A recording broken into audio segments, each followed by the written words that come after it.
Sorry gentleman, meeting is over. বাচ্চাদের পোশাক? Yes sir. আচ্ছা, আর কিছু নোটিস করেছিলেন আপনারা? কোনো কোনো অদ্ভুত কিছু? হ্যাঁ স্যার, এই 2 সপ্তাহ আগে উনি আমাকে বলেছিলেন যে উনি ওনার দলিল চেঞ্জ করতে চান। উইল বদলাতে চাইছেন কেন?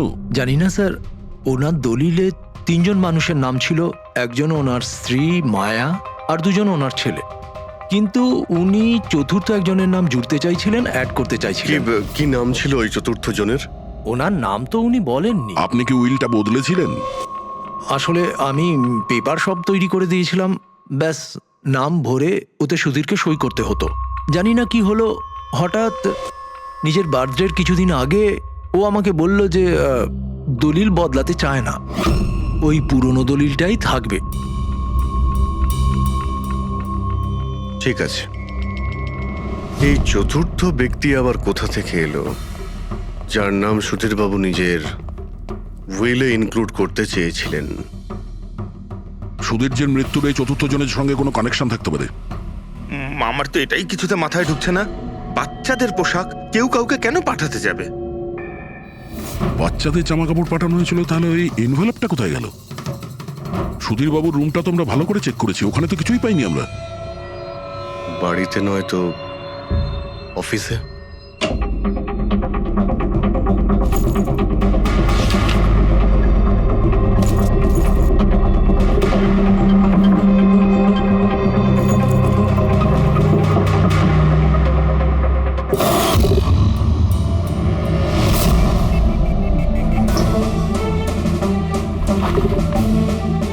পেয়ে গেছি।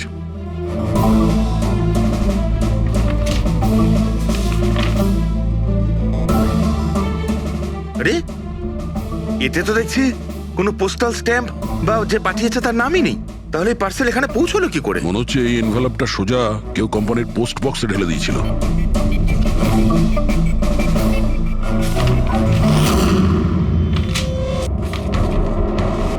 এই এনভেলপটা ডক্টর সালুকের কাছে পাঠিয়ে দিই, উনি হয়তো কিছু পেতে পারেন।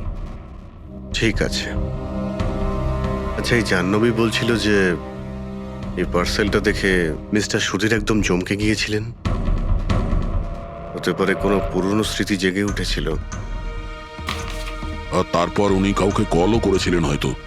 আগের মাসের কল ডিটেলস সুধীরবাবুরটা দেখি এই এনভেলপ পাওয়ার পরে সুধীরবাবু সবার আগে কাকে ফোন করেছিলেন? সুধীরের ফোন এসেছিল অনেক বছর বাদে। কি কথা হয়েছিল আপনাদের দুজনের? খুব রেগেছিল যে আমি ওকে কেন এনভেলপটা পাঠিয়েছিলাম, কিন্তু আমি তো ওকে এনভেলপ পাঠাইনি। কিন্তু কোনো কারণ তো ছিল যাতে সুধীরবাবু আপনাকে সন্দেহ করেন। হ্যাঁ নিশ্চয়ই, ওই এনভেলপে বাচ্চার জামা ছিল। ওর মনে হয়েছিল ওটা সেই জামাটাই যেটা আমি আর সুধীর আমাদের সন্তানের জন্য কিনেছিলাম।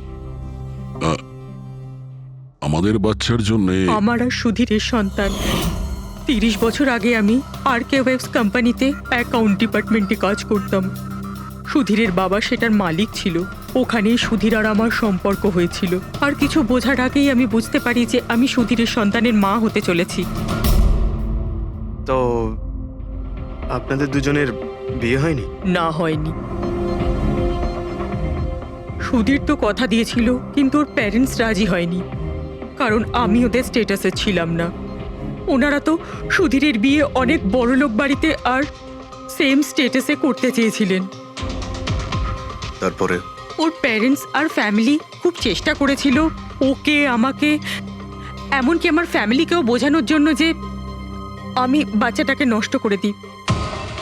আমিও ঠিক করেছিলাম যে যাই হয়ে যাক আমি আমার সন্তানকে জন্ম দেবই। 15ই মার্চ 1990 সালে আমার সন্তান এই পৃথিবীতে এসেছিল, কিন্তু সেই রাতেই ও মারা গিয়েছিল। যে বাচ্চাটাকে কোলে নিয়ে আদর করছিলাম, ছোট ছোট জামা কাপড় পরাচ্ছিলাম, কিচ্ছু করতে পারিনি আমি। আমি ভেবেছিলাম যে এরকম সময় তো সুধীর আমার পাশে থাকবে, আমাকে সাপোর্ট করবে, কিন্তু ও তো এর আগেই আমার সাথে কথা বলাটাও বন্ধ করে দিয়েছিল। আর ওই মাসেই ও মায়াকে বিয়েও করেছিল। তো সেই জন্যই আপনি আজ অব্দি বিয়ে করেননি আর এখানে একাই থাকেন। হ্যাঁ, সুধীরবাবু আপনার সঙ্গে যা যা করেছেন তার জন্যে খুব কষ্ট হয়েছে আপনার হয়তো। খুব ঘেন্না করতেন ওকে? আমার থেকে বেশি ঘেন্নাও কে আর কেই বা করতে পারে। উনি আপনাকে আপনার অধিকার দেয়নি, আপনি সম্পত্তিতে ভাগ চাইলেন, আর যখন সম্পত্তি উনি আপনাকে দিলেন না তখন আপনি রেগে গেলেন আর মেরে দিলেন ওকে। আমি ওকে মারিনি, আর আমি ওকে কেন মারবো? আমি তো চেয়েছিলাম যে ও বেঁচে থাকুক আর সারা জীবন কষ্ট পাক। যেদিন সুধীরবাবু মারা যান সেদিন দুপুরবেলা আপনি কোথায় ছিলেন? আমি বাড়িতেই ছিলাম। আপনার কাছে কোনো উইটনেস বা প্রমাণ আছে? কোনো প্রমাণ নেই। হ্যালো, হ্যাঁ স্যার। ওকে স্যার, হ্যাঁ এখানেই আছেন, আমি বলে দিচ্ছি। হ্যাঁ, ইয়েস স্যার। স্যার সালুমকে স্যার ফরেন্সিকে ডাকছেন তাড়াতাড়ি, বলছিলেন যে কিছু দেখাতে চান। ওকে। শুনলে তো বিশ্বাসই করতে পারবে না বস। ওই এনভেলপটাকে যখন আমি ভালো করে পরীক্ষা করলাম তাতে কোনো ফিঙ্গারপ্রিন্ট তো পাইনি, কিন্তু ওই এনভেলপ থেকে আমি ডিএনএর জন্য স্যাম্পল পেয়ে গেছি। যে ওই চিঠিটা পাঠিয়েছে সে মনে হয় মুখ দিয়ে থুতুর সাহায্যে ওটাকে সেঁটে দিয়েছে। আর এইভাবে ওই এনভেলপ থেকে আমি স্যালাইভা স্যাম্পল পেয়ে গেছি যার থেকে ডিএনএ টেস্ট করতে পারবো। কিন্তু ডক্টর, ডিএনএ টেস্টিং এতে তো 4 থেকে 6 সপ্তাহ লাগবে। হ্যাঁ, আর আমি 5 দিনের জন্য যাচ্ছি দিল্লি এক কনফারেন্সে, কিন্তু তার আগে আমি কিছু প্রাইমারি টেস্ট করিয়ে নিয়েছি। তো স্যার আপনি এই টেস্ট থেকে কি পেলেন? এই টেস্ট থেকে আমি জানতে পেরেছি যে এটা যার ডিএনএ হোক না কেন তার ডিএনএ সুধীরবাবুর ডিএনএ এর সঙ্গে ম্যাচ করছে। কি? তার মানে এই যে তার মানে হচ্ছে এইটা যে এই চিঠিটা পাঠিয়েছে সেটা সুধীরবাবুর কোনো রক্তের সম্পর্কের লোক। তার মানে সুধীরেরই নিজের কেউ সুধীরকে ব্ল্যাকমেল করছে, কিন্তু কে কে হতে পারে? স্যার, অদিতির পেটে যে বাচ্চাটা ছিল সেটা তো মরা অবস্থায় জন্মেছিল। হ্যাঁ, আর রইল বাকি সুধীরবাবুর 2 ছেলে নীল আর রিতেশ। ওরা দুজন আবার সুধীর বাবু আর অদিতির গোপন রহস্যটা জেনে ফেলেননি তো? হতে পারে তার জন্যই ব্ল্যাকমেল করছিলেন, বাচ্চাগুলোর পোশাক পাঠিয়ে। আচ্ছা স্যার, ওই যে বাচ্চাদের পোশাক পেয়েছিলাম ওগুলো কি সত্যি পুরনো নাকি ময়লা টয়লা করে পুরনো দেখানোর চেষ্টা করা হয়েছে? আমি ওগুলোকে স্পেশালাইজড ল্যাবে পাঠিয়ে দিয়েছি চেক করার জন্য, তাড়াতাড়ি জানা যাবে।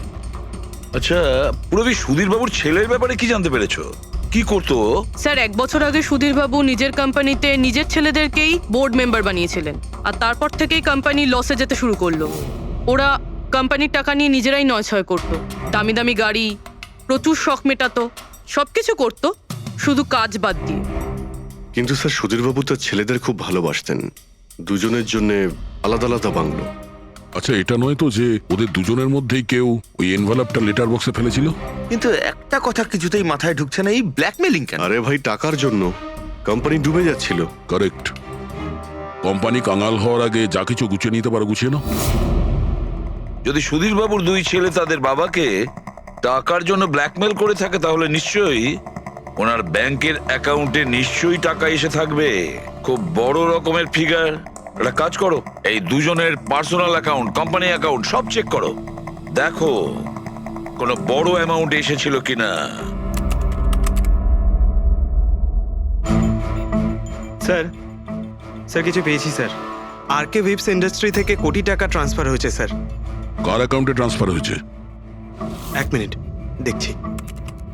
এগুলো রিতেশ আর নীলের অ্যাকাউন্টই হবে? না স্যার, প্রাইভেট অ্যাকাউন্ট, রেচেলের নামে। কোন টাকা? আপনারা কি নিয়ে কথা বলছেন? আমি কিচ্ছু জানি না। কোন টাকা? সেই টাকাটা যেটা আরকে উইপস এর অ্যাকাউন্ট থেকে তোমার অ্যাকাউন্টে ট্রান্সফার হয়েছে। এবার কিছু মনে পড়েছে? ওটা তো আমার স্যালারি, আমি ওখানে কাজ করতাম। স্যালারি? 11 কোটি স্যালারি? হ্যাঁ, তাও আবার 2 সপ্তাহের। ওই হিসাবে তো তোমার মান্থলি স্যালারি 22 কোটি টাকা হবে। কি কাজ কি করো তুমি? ব্ল্যাকমেলিং এর কাজ। তুমি আর রিতেশ দুজন মিলে সুধীর বাবুকে ব্ল্যাকমেল করছিলে। দেখো রিচেল, আমরা খুব ভালো করেই জানি যে তুমি আরকে কোম্পানিতে একদিনের জন্যও কাজ করনি। এবার পরিষ্কার করে সত্যিটা বলবে নাকি? রিতেশ কিন্তু আর নেই, তাই যত শাস্তি সব তোমাকেই কিন্তু পেতে হবে। ব্ল্যাকমেলিং আর এক্সটর্শনের শাস্তি জানো তুমি?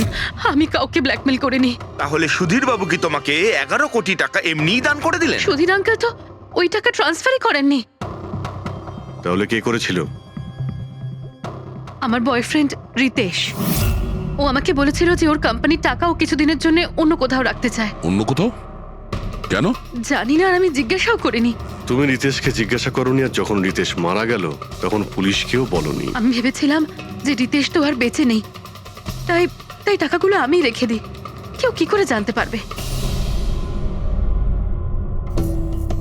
কিন্তু সুধীর বাবুর ফ্যামিলিকে মারতে পারে কারা? পরি তো ভিডিও বানাচ্ছিল, আর জাহ্নবী অসুস্থ ছিল, আর জগন্নাথ নিজের ফ্যামিলির সঙ্গে ফিল্ম দেখছিল। কিন্তু অদিতির ব্যাপারে আমি কিছুই বুঝতে পারছি না। কিন্তু কে হতে পারে যে সুধীর বাবুকে এনভেলপ পাঠায়, ওই প্যাকেটটা পাঠায়? সে কে? ওর নামটা সুধীর বাবু উইলে লিখতে চেয়েছিলেন, কিন্তু লেখেননি। সে কে?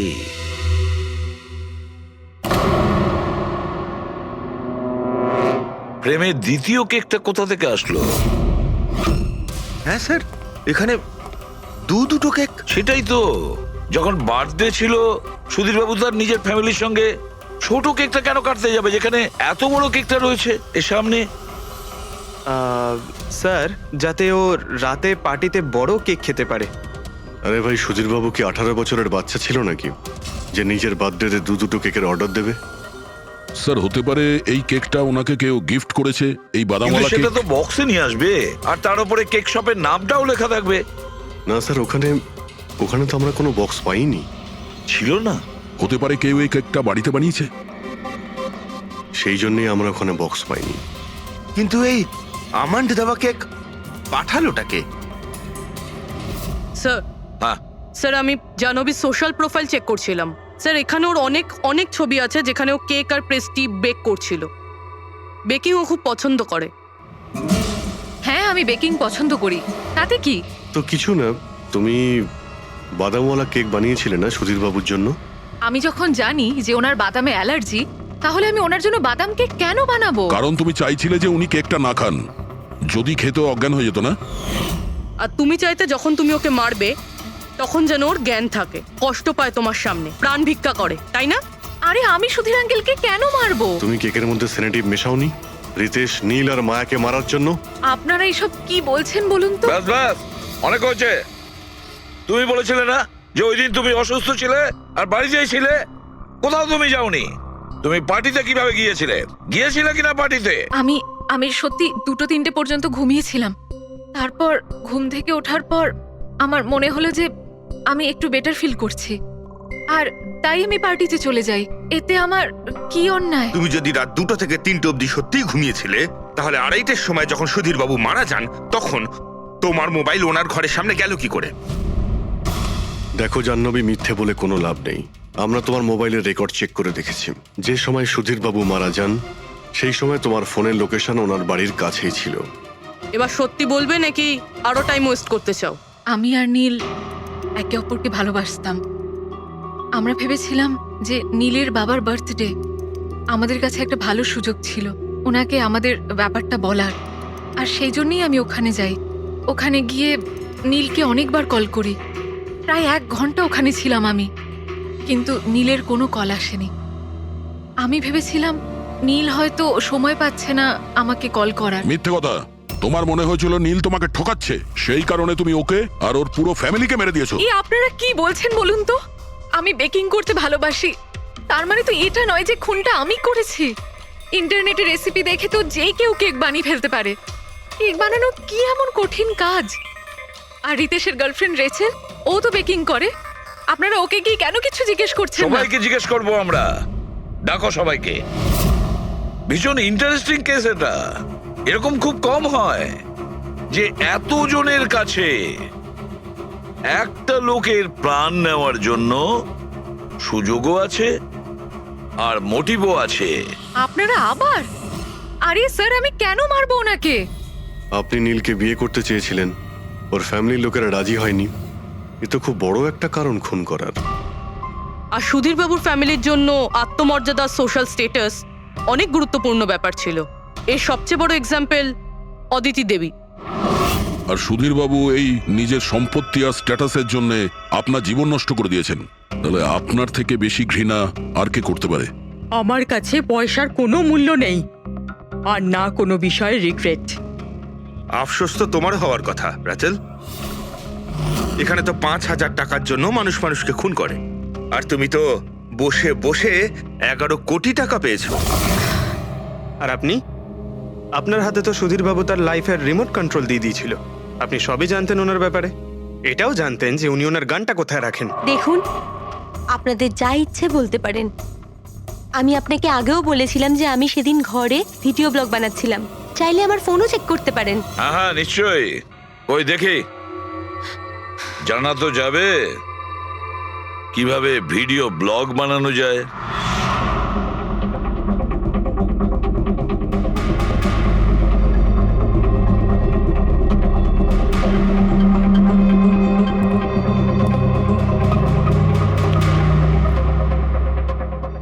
স্যার, এখন আপনি বিশ্বাস করেছেন তো যে সেদিন আমি নিজের ঘরে DIY ভিডিও বানাচ্ছিলাম? DIY তার মানে? Do it yourself. স্যার, আমি প্রত্যেকদিন নিজের ইন্টারনেট চ্যানেলে মানুষদের দৈনন্দিন কাজের ইজি পদ্ধতি দেখাই। Do it yourself.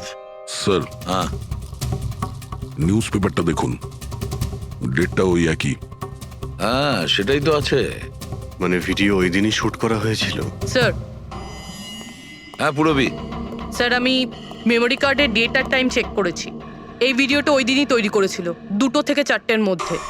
আচ্ছা, আর স্যার, ওরির মোবাইল লোকেশন ক্রস চেক করেছিলাম আমরা, তাতে দেখলাম ও সেদিন বাড়িতেই ছিল। পুরবি একটা কাজ করো, এই 4 জন লেডিসকে আলাদা ঘরে বসাও। স্যার, হুম, চলো।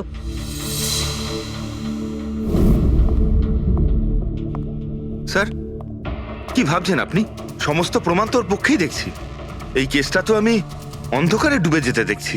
ঠিক একটা কথা তো পরিষ্কার, যখন অন্ধকার হয় তখন কোনো ছায়া পড়ে না, কিন্তু আমার মনে হয় এই পুরো কেসটাই ছায়ারই খেলা। সানডাইল জানো তো? সানডাইল এই জিনিসটা আসলে সূর্যের আলো কোন দিকে যায় সেই অনুযায়ী টাইমটা দেখায়। হ্যাঁ, সানডাইল এমন একটা জিনিস যেটা থেকে আমরা আকাশের সূর্যের পজিশনটা বুঝতে পারি, যেটা থেকে আমরা সময়টা আন্দাজ করতে পারি। এবার দেখো, আমাদের পৃথিবী ঘুরতে থাকে আর সেই জন্য সূর্যের অ্যাঙ্গেলটাও বদলে যায়, যেটার কারণে সানডাইলে ছায়ার পজিশনটা বদলাতে থাকে। এটা তো মাথায় ঢুকে গেছে স্যার, কিন্তু এটার এই কেসটার সাথে কি সম্পর্ক বলুন এর তো? সঙ্গে সম্পর্ক আছে ফেডরিক। পরি,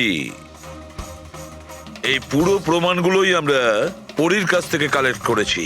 পরি সে এমন একজন কেউ পুরো এভিডেন্স গুলো ম্যানিপুলেট করতে পারে, মেমোরি কার্ডের ডেটটাও চেঞ্জ করতে পারে, পুরো এভিডেন্সেস কন্ট্রোল করতে পারে, কিন্তু সূর্যকে কন্ট্রোল পরি করতে পারে না। ভুলে যেও না যে সূর্য কোনো সময়ই ভুল সময় সে দেয় না। তার মানে ওরি ভিডিওতে ডেট আর টাইম দুটোই চেঞ্জ করে দিয়েছে?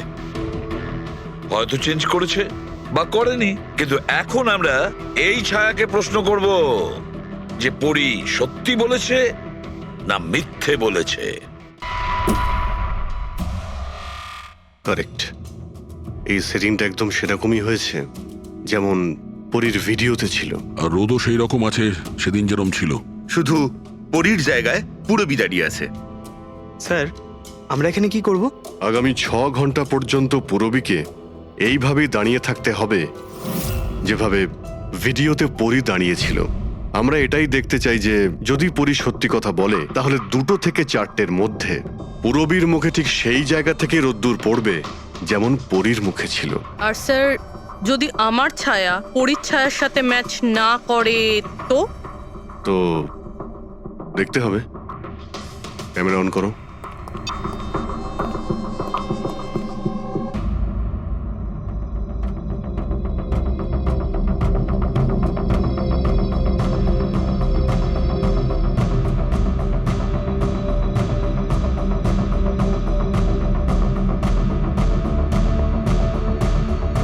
চলো, গুড। ওকে পুরবী, রিল্যাক্স। আচ্ছা, কি আছে এই ভিডিওতে? আরে দেখতে দাও ভাই।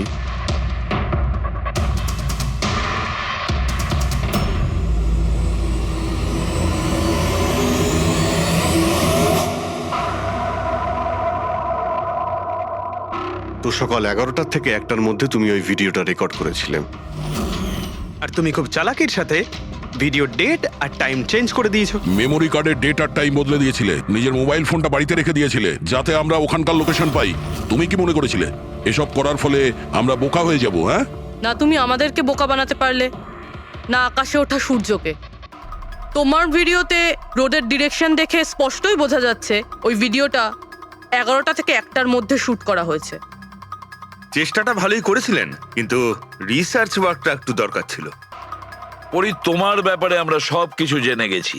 পড়ি, আমাদের হয়তো ম্যাক্সিমাম 4 সপ্তাহ সময় লাগবে তোমার ডিএনএ টেস্ট করে এটা প্রমাণ করতে যে তুমি সুধীর বাবুর মেয়ে, কিন্তু তাতে সত্যিটা বদলে যাবে না।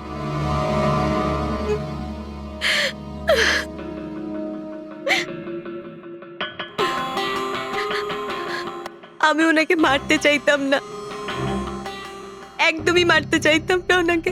আমি তো শুধু এইটুকু চাইতাম যে উনি আমাকে স্বীকার করুক। ছোট থেকে এখনো অবধি আমি অনাথ আশ্রমে বড় হয়েছি, তার জন্য একটা ফ্যামিলি চাইতাম আমি। তুমি সুধীর বাবুর ব্যাপারে জানতে পারলে কিভাবে? ওই আমার ছোটবেলার জামা কাপড়ের জন্য। ওই জামা কাপড়ে হসপিটালের কার্ড ছিল, উনি ওটা বের করতে ভুলে গেছিলেন। ওই কার্ডে বাবার নাম্বারও ছিল। তারপর আমি বাবাকে অনেক খুঁজলাম, তখন শেষ পর্যন্ত ওনার কোম্পানির কথা জানতে পারলাম। কিন্তু তুমি ওনার কোম্পানি কেন জয়েন করলে? তুমি চাইলে সুধীরবাবুকে অন্য জায়গাতেও কথাটা বলতে পারতে যে তুমি ওনার মেয়ে। কিন্তু আগে আমি ওনার সাথে দেখা করতে চাইতাম, চিনতে চাইতাম ওনাকে। তারপর আস্তে আস্তে জানতে পারলাম যে উনি খারাপ মানুষ নন, মনের দিক থেকে খুবই বড়। তখন আমি ভাবলাম যে হয়তো ওই সময় ওনার অবস্থা খুব খারাপ ছিল, তাই অনাথ আশ্রমে দিয়েছিল আমাকে। কিন্তু এখন তো ওনার খুব ভালো অবস্থা, এখন তো উনি আমায় আপন করতে পারতেন। তাহলে ওনার সঙ্গে দেখা হতে না হতে প্রপার্টিতে ভাগ কেন চাইলে? কারণ আমি জানতে চাইতাম যে ওনার কাছে ইম্পর্টেন্ট কি, টাকা না আমি। তার জন্যই সুধীর বাবু ওনার উইল চেঞ্জ করতে চাইছিলেন। হ্যাঁ, আর এটা শুনে আমি খুব খুশি হয়ে গেছিলাম। কিন্তু সুধীর বাবু তার সিদ্ধান্ত বদলে ফেলেছিলেন, যেটা তুমি সহ্য করতে পারোনি। স্যার, ও সব ওনার ওয়াইফ আর ওনার মেয়ের জন্য হয়েছিল। ওরা এটা সহ্যই করতে পারছিল না যে বাবা আমার নাম উইলে অ্যাড করছিল। অর্থাৎ আরও একবার সুধীরবাবু আপনাকে মেনে নিতে অস্বীকার করলেন। হ্যাঁ, আর এইবারও ঠিক ফ্যামিলির জন্যই। উনি একদম বদলাননি, উনি একদম ঠিক আগের মতোই ছিলেন। সেলফিশ, সুবিধাবাদী, দায়িত্বজ্ঞানহীন। সহজভাবে নিজের ভাগটা পাননি বলে ওনাকে ব্ল্যাকমেল করতে শুরু করে দিলেন। না, আমি যখন ওনাকে প্রথম এনভেলপ পাঠিয়েছিলাম তখন আমার এরকম উদ্দেশ্য ছিল না। আর না আমি এতটাই বোকা যে এনভেলপ নিজের মুখ দিয়ে সিল করব। আমি তো এটাই ভাবতাম যে অ্যাটলিস্ট উনি আমাকে নিজের ফ্যামিলিতে ইনক্লুড করুক, আমার নিজেরও একটা ফ্যামিলি হোক। আর তার জন্যই আমি বাবার জন্মদিনের দিন নেশাযুক্ত ওষুধ দিয়ে বাদামের কেক নিয়ে ওনার বাড়িতে গেছিলাম। Happy birthday to you.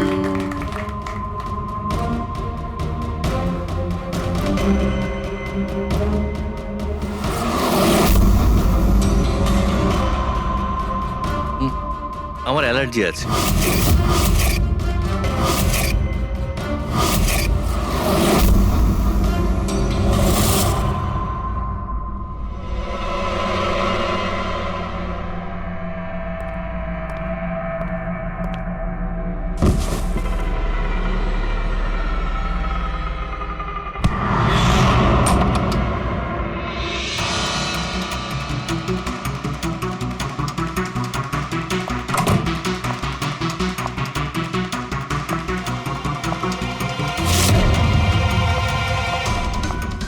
বাবা,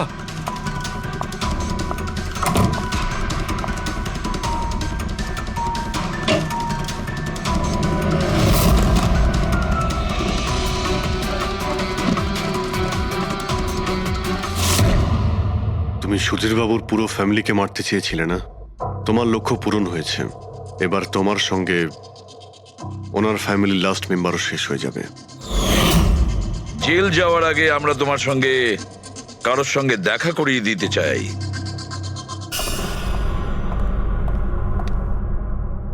ইনি অদিতি দেবী, তোমার মা। মা,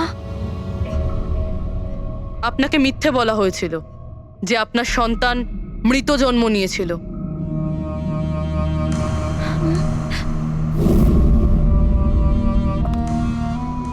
মা,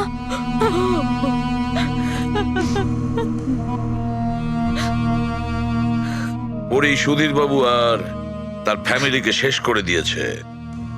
আমরা দুঃখিত, আপনারা দুজন আবার বিচ্ছিন্ন হয়ে যাচ্ছেন।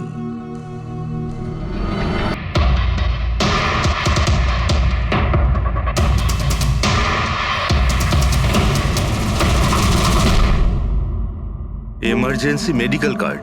এনার আমন্ড আর শেলফিশে অ্যালার্জি আছে।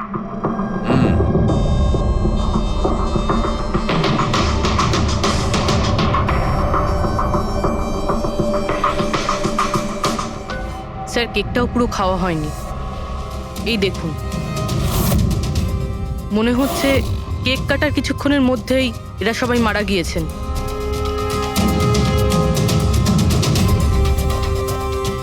হাতাহাতির কোনো চিহ্নই নেই, সোজা গুলি করেছে।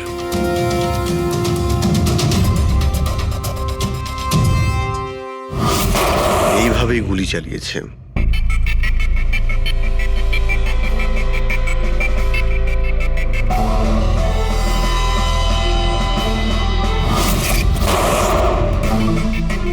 আরেকটা লাশ কোথায়? ভেতরে আছে স্যার।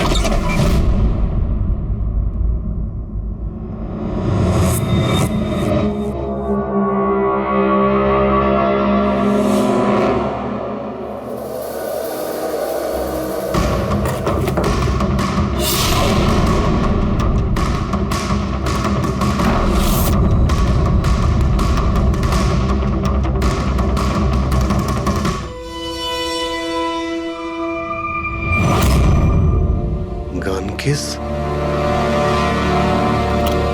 কিন্তু এ তো পুরো খালি।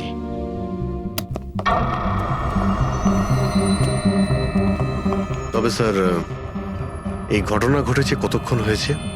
এই চারজনের মৃত্যুই কালকে দুপুর 2টো থেকে 4টের মধ্যে হয়েছে। এরা কে কিছু জানতে পারলে? হ্যাঁ স্যার, উনি সুধীর বাবু, আর কে উইপস ইন্ডাস্ট্রির চেয়ারম্যান। ওর বড় ছেলে নীল, আর এ ওর ছোট ছেলে রিতেশ। আর ভিতরে যে আছে সে সুধীর বাবুর স্ত্রী মায়া। স্যার, নীল আর রিতেশ দুজনেই আর কে উইভস কোম্পানির বোর্ড মেম্বার ছিল, কিন্তু কোম্পানির অবস্থা খুবই খারাপ ছিল, বন্ধ হওয়ার জোগাড়। প্রচুর ধার বাকি হয়ে গেছিল, আর বাজারের ধারও মেটাতে পারছিল না, সমস্যা বেড়েই চলেছিল। তাহলে এখানে সেলিব্রেশন কি জন্য হচ্ছিল? স্যার, সুধীর বাবুর 60তম জন্মদিন ছিল। বার্থডে সেলিব্রেট করছিল? তাহলে নিশ্চয়ই আরো অনেকে এসেছিল। অফিসের কিছু লোক এসেছিল স্যার, আর ওদেরকে জিজ্ঞাসাবাদ করে ছেড়ে দিয়েছি। এরা সবাই এখানে একসাথে থাকতো কি? না না স্যার, এখানে তো শুধু সুধীরবাবু আর মায়া থাকতেন। সুধীরবাবু নীল আর রিতেশের জন্য আলাদা আলাদা বাংলো কিনে রেখেছিলেন, এরা দুজন ওখানেই থাকতো। আজকে তারা বাবার জন্মদিন পালন করতে এসেছিল। স্যার, সন্ধেবেলায় অনেক বড় একটা পার্টি হওয়ার কথা ছিল। কেক কাটার কিছুক্ষণের মধ্যেই সবাই মারা যায়। পার্টি প্ল্যান যারা করেছিল সেই টিমটা এসেছিল, কিন্তু কেউ দরজা খোলেনি দেখে চলে গিয়েছিল। বস, আমার মনে হচ্ছে না যে কেউ বাইরে থেকে এসেছিল। যা কিছু ঘটেছে এই চারজনের মধ্যেই ঘটেছে। কিন্তু বাড়িতে তো কোনো চাকর অবশ্যই থাকবে। আছে তো, চাকর আছে তো, কিন্তু তারা গ্রামে গেছে। সুধীরবাবু শুধু আজকের জন্য একজন সার্ভেন্ট হায়ার করেছিলেন, সে কাল সকালে কাজ করে গেছিল, আর পার্টি শেষ হওয়ার পরে আজকে এসে পরিষ্কার করার কথা ছিল। পার্টি শেষ হওয়ার আগেই সবকিছু শেষ হয়ে গেছে। মনে তো হচ্ছে এটা মার্ডারই। সরি ডক্টর সালুকে, আমার এটা মনে হচ্ছে যে এই চারজন ছাড়াও এখানে আরো একজন ছিল, যে বাইরে থেকে ভেতরে এসেছিল। একটু মন দিয়ে দেখো, এখানে কোনো হাতাহাতির কোনো চিহ্ন নেই, আর প্রত্যেকটা জিনিস নিজের জায়গাতেই আছে।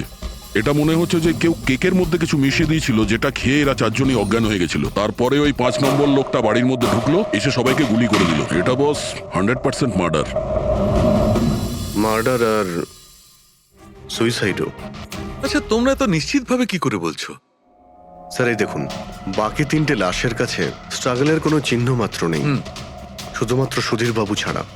এনার পা ভাঁজ হয়ে রয়েছে, অনেকটা ব্লাডও বেরিয়েছে। আমার মনে হয় যখন ওনার গুলি লাগে তখন উনি বেঁচে ছিলেন। যদি উনিও কেক খেয়ে বাকিদের মতো অজ্ঞান হয়ে থাকতেন তাহলে ওদের মতোই পড়ে থাকতেন। ইনি প্রথমে 3 জনকে গুলি করেন আর তারপর সুইসাইড করেন, এরকম মনে হচ্ছে। যদি এটাই হয়তো তাহলে যে বন্দুক দিয়ে গুলি করা হয়েছিল সেটা কোথায়? সেটা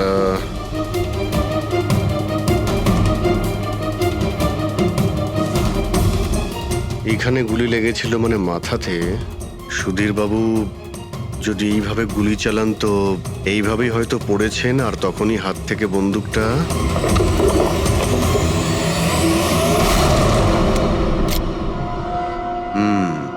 এই হলো বন্দুক। স্যার এই দেখুন, রিতেশের ফোনটা পেলাম। স্যার ও কেক কাটার কিছুক্ষণ পরেই নিজের সোশ্যাল পেজে এই সেলফিটা পোস্ট করেছে। বলছিলাম না, এখানে পঞ্চম ব্যক্তি থাকতেই পারে না। কিন্তু বুঝতে পারছি না কেন, আমার এখনো সন্দেহ আছে। দেখুন, সন্দেহ করা তো আমাদের কাজ। একটা কাজ করে যতগুলো এভিডেন্স আছে, যতগুলো জিনিস আছে, সব বিউরোতে নিয়ে যাই, দেখি এসিপি স্যার কি বলেন। গোলমাল মনে হচ্ছে। বস, আমি ওদের পেটের মধ্যে কেকের টুকরো পেয়েছি, ওই যে কেক ওরা খেয়েছিল। ওই কেকের মধ্যে সেনেটিভ মেশানো ছিল, নেশার ওষুধ। সেনেটিভ? 3 জন খেয়েছে আর অজ্ঞান হয়ে গেছে। 4 জনই? না, 3 জন। নীল, রিতেশ আর মায়া, ওদের 3 জনের পেটের মধ্যেই শুধু কেকের টুকরো পাওয়া গেছে। তার মানে সুধীর বাবু ওই কেকটা খাননি? না দয়া, সুধীর শুধু একজনই ছিল যে গুলি চলবার সময় অজ্ঞান হয়নি। কি সুধীর বাবু নিজের জন্মদিনে এই কেক খাননি? হয়নি, কারণ ওই কেকের মধ্যে বাদাম মেশানো ছিল। কিন্তু স্যার ওনার বাড়ির লোকের তো নিশ্চয়ই জানা আছে যে ওনার বাদাম থেকে অ্যালার্জি ছিল। এক্স্যাক্টলি। তাহলে এই কেক আনলো কেন? অদ্ভুত ব্যাপার। সুধীর বাবুর বার্থডে ছিল আর কেক ওই 3 জনে খেয়েছিল। কেক 3 জনে খেয়েছিল, কিন্তু ওখান থেকে যে বন্দুকটা পাওয়া গেছে তাতে 4টে গুলি খরচ হয়েছে, যেগুলো এদের গায়ে লেগেছে। অদ্ভুত ব্যাপার যে ওর ওপর সুধীরের আঙুলের ছাপ আর আছে। ওই বন্দুকটাও তো সুধীর বাবুর নামেই রেজিস্টার করা। তো সুধীর বাবু প্রথমে ওই 3 জনকে গুলি করে আর তারপর নিজে সুইসাইড করে, কিন্তু কেন? ঝামেলা এড়ানোর জন্য। ব্যবসা ডুবে যাচ্ছে, ধার দেনা বেড়ে যাচ্ছে, এই জন্য নিজের সঙ্গে পুরো ফ্যামিলিটাকেই মেরে ফেলে। আর কি কারণ হতে পারে? হ্যাঁ স্যার, তাই তো মনে হচ্ছে। সুধীর বাবু ইচ্ছে করেই ওই বাদামওয়ালা কেক নিয়ে এসেছিল যাতে ওনাকে না খেতে হয়, আর উনি সেনেটিভ মিশিয়ে ওই কেকটা সবাইকে খাইয়ে দেন। আর অজ্ঞান হওয়ার পরে তাদের মেরে ফেলে নিজেও আত্মহত্যা করেন। রবি, ওই রিতেশ যেটা ফটো আপলোড করেছিল না নেটে, সেটা একটু খোলো তো। কটার সময় তুলেছিল এই ফটোটা? স্যার 2:05 আর আপলোড করেছিল? স্যার 2:07। সালুকে একটা কথা বলো, কেক খাওয়ার কতক্ষণ পরে ওরা অজ্ঞান হয়েছিল? 20 থেকে 25 মিনিট। মানে 2:30 না 2:35? আমার মনে হয় ওরা সবাই ওই সময়ই মারা গিয়েছিল, 2:30 থেকে 2:45-এর মধ্যে। মানে সবকিছু ঘটেছে ওই 40 মিনিটের ভেতরেই। 1 মিনিট, ওই দেখো, ওই ছায়াটা কার? ওই শ্যাডো? এই 4 জন তো এখানে দাঁড়িয়েছিল, তাহলে ছায়া ওখানে গেল কি করে? সেটা ওখানে গিয়েই দেখতে হবে। এই শ্যাডোটা কার ছিল? 2:04। পর্দার পজিশন একদম ঠিক আছে তো? একদম স্যার। পজিশন নিয়ে নি। রেডি? 2:05 ইয়া। আরে এখানে তো কোনো ছায়া দেখতে পাচ্ছি না। তাহলে ওখানে ছায়া কোথা থেকে এলো?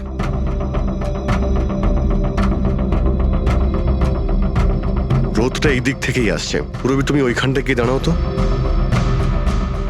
ইয়া, ব্যাস।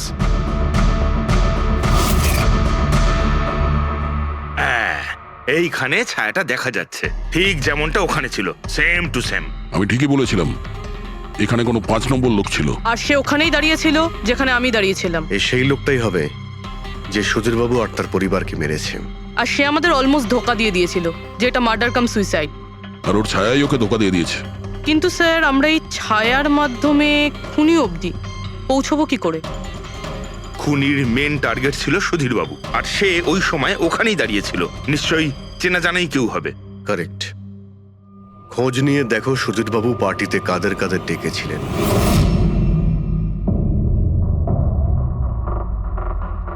স্যার আমি পড়ি। তুমি সুধীরের এক্সিকিউটিভ অ্যাসিস্ট্যান্ট? হ্যাঁ।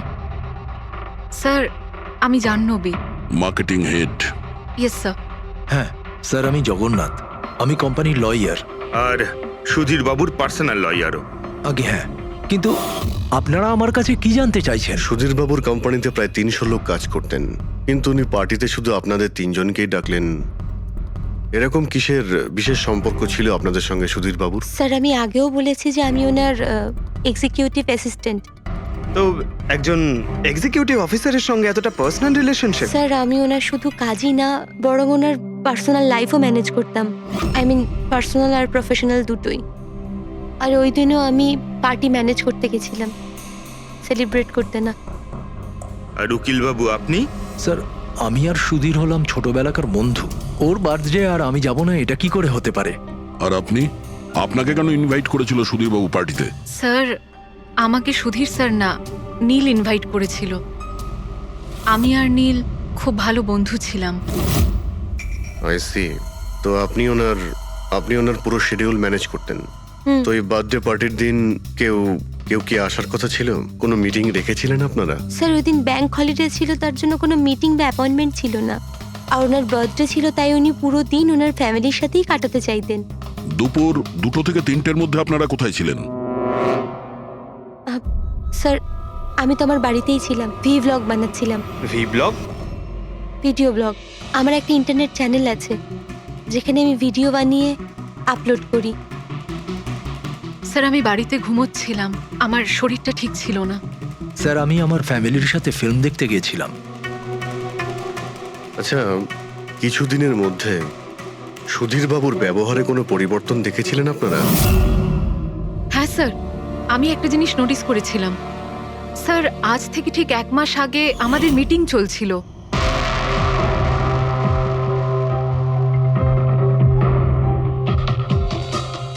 স্যার কি ব্যাপার, ভেতরে এসো। ঠিক আছে, তুমি যাও।